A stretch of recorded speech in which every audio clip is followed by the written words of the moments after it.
There we go.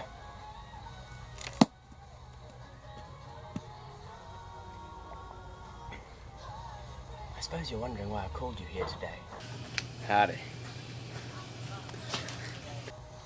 I have a mission for you. Do you think you're up to it? So, yeah, sorry. That last cut was a bit messy because I really wasn't sure what I was doing. I was just talking. That's what I'm going to do this whole time. I'm not going to take out any footage. What you see is what you get. All of it. All of it. This is probably going to be somewhat less than beautiful. You know, just plain old raw Judah energy channeled into film with no discretion. So how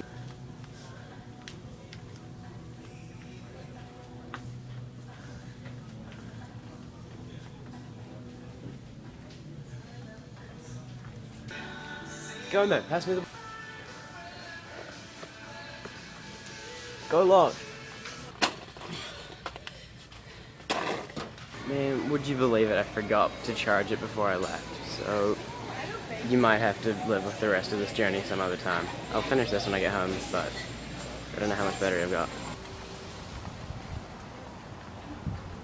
Okay, so I didn't get anything at Kmart, but I got Josh, that's for you. And I got a little pizza.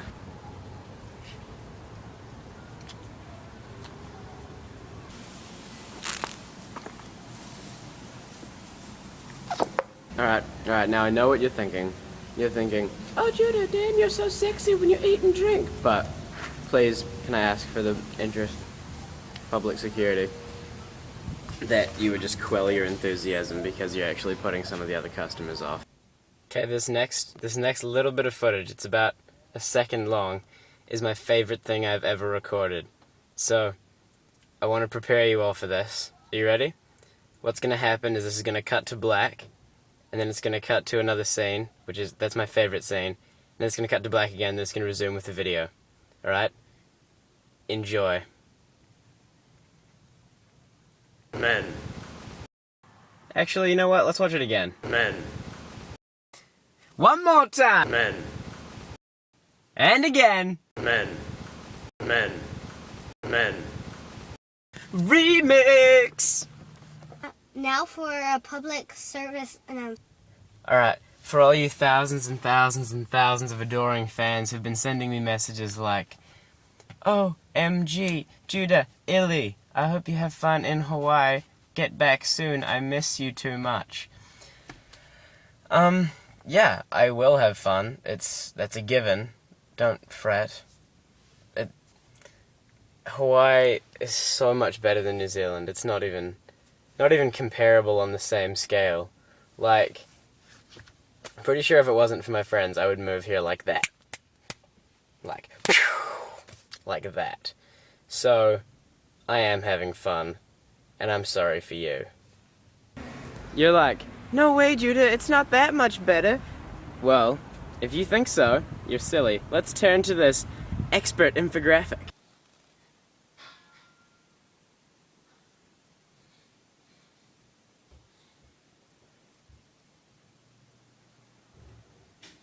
And there you have it.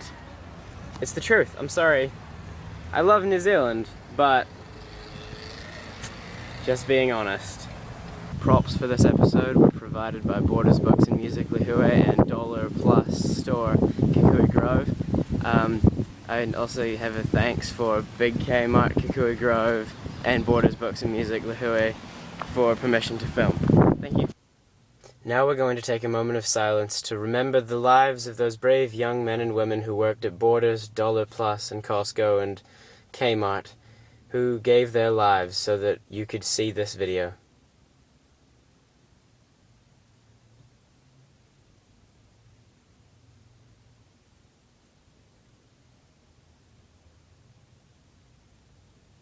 Thank you. Okay, I've got a great story to tell you in third person. Are you ready? Judah is. Okay. So Judah and Julia, my little sister, Judah's little sister, right? We're walking one day to the Kikui Grove Mall today, this afternoon, and these three big Samoan guys, no, Hawaiian probably, They look someone, so you can relate to it. These three big Hawaiian guys drove past in this pickup truck, and there was this one really huge white guy in the back, right? And Judah turned to Julia, and he said, looked her in the eye. Judah turned to Julia. Judah looked Julia in the eye, and Judah said, look at that beast. With a twitch of his great ears, he raised his slow head and made eye contact with Judah and Julia. Putting one fist on the hub of the tire of the pickup truck, he pushed with all his great girth, flying through the air like a speeding comet, straight toward our heroes. Being of noble blood, Judah knew he had to do the chivalrous thing. He put his arm out to block the beast's foul blow.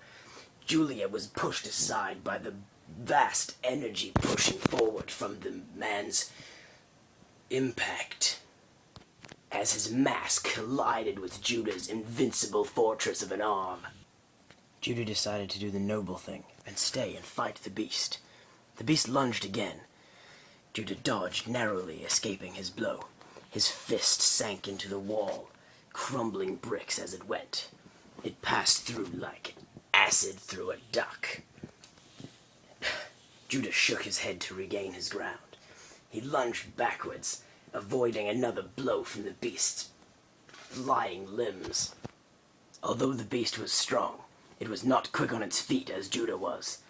It took the creature a minute to regain his balance after this terrifying blow. Judah used this to his advantage, drawing his sword swiftly from its sheath. Placing one foot firmly on the wall behind him, he used it to springboard off, flipping over the beast's head using his anti-gravity shield. The beast was taken aback by Judah's great power and flexibility and agility. His gargantuan arm was still lodged firmly in said brick wall. He was unable to move. Judah's sword came down, pummeling straight toward his Hago Santi! Cried the beast at the last minute, the sword barely nicking his hair. The sword pinged instantly off to the left with a deafening sound. Well, Judah said, looking at the beast in the eye for the first time, I did not know your kind were versed in the way of spells. The beast seemed weakened from using his mana to summon such a great deflection shield, but he was incapable of speaking. He merely grunted in obvious disgust that Judah had so quickly found out his secret weapon. Well, you are not alone in that, said Judah, looking the beast in the eye still, crouching low and bringing his sword up to a 45-degree angle, in a defensive, open palm form, deafening jaguar position. The beast merely looked at Judah in disgust, with an almost quizzical look on his face, cocking an eyebrow up to the side, if that is what it can be called on such a fell creature. Ah, not familiar with this technique, I see, said Judah, all the while gaining confidence. Well, he said, whatever prowess you hoped you would hold in the surprise attack is now gone, I assure you. In the midst of such a rueful exchange, the fact that Judah's little sister lay on the ground helpless had almost slipped his mind. Unarmed and untrained, she lay helpless on the ground, vulnerable to the beast's monstrous attack. It seemed as though both parties remembered this key fact at the same time. Both their eyes turned, whipping their necks towards Julia. Both making eye contact. She looked at Judah helpless, reaching an arm out. She needed him. He knew he could not let her down. She depended on him. What did he call himself a knight for? It is pivotal at this point of the story that the viewer understands that in a single instant the human mind is capable of comprehending many a thing.